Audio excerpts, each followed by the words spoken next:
प्रथम तुम्हा सर्वांचे आभार.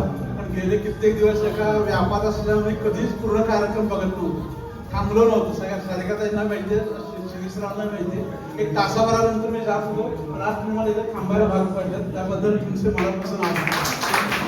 कारण देशभक्ती आपल्या सगळ्यांच्या मनात असतील. आणि माझ्या म्हणजे योगायोग म्हणजे आता तुम्ही जे गाणं म्हटलं ते आता 5 वाजता ताराने पुराणे लागतं सह्याद्रीवर, ते गाणं लागलं होतं 5 वाजता.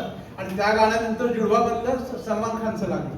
तुम्ही मगाशी जे म्हणलं ना प्रदीपचं दुसरं गाणं, मला तेव्हा विरोधाभास जाणवला की त्या पहिल्या गाण्यामध्ये, ह्या गाण्यामध्ये भारताचं जे वर्णन आहे त्या सलमान खानच्या गाण्यामध्ये राजा शिवाजी इंडिया पुढे अकबर इंडिया असं म्हटलेलं. म्हणजे एका गाण्यामध्ये त्याकडे ऑब्जेक्शन घेतलेलं. आता अकबराला ऑब्जेक्शन आपण घेतोय, पण तेव्हा कोणी घेतलेलं नव्हतं. पण तेव्हा सुद्धा अकबर असेल, भारताचा भाग वगैरे असेल, पण आपला इतिहास सगळा माहिती. आणि हे सगळे तुम्ही ज्या मगाशी लिरिक्सकडे आपण लक्ष देतो, हे असं अनुमानिकच गाणं ते होतं. तर मला इतका खूप आनंद वाटला की आज मगाशी तुमचं कौतुक झालं, तुमचं लक्ष नव्हतं, पण खरंच छान झालं.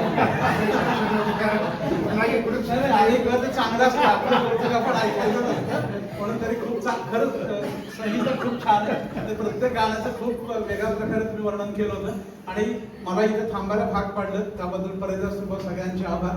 आणि अशी या निमित्ताने मी मगाशी अस्वस्थ झालो होतो, तुम्हाला सांगितलं अस्वस्थता आहे, पण त्यातली अस्वस्थता थोडी कमी करायचं काम देशभक्तीच्या गाण्यांनी निश्चितच केलेलं.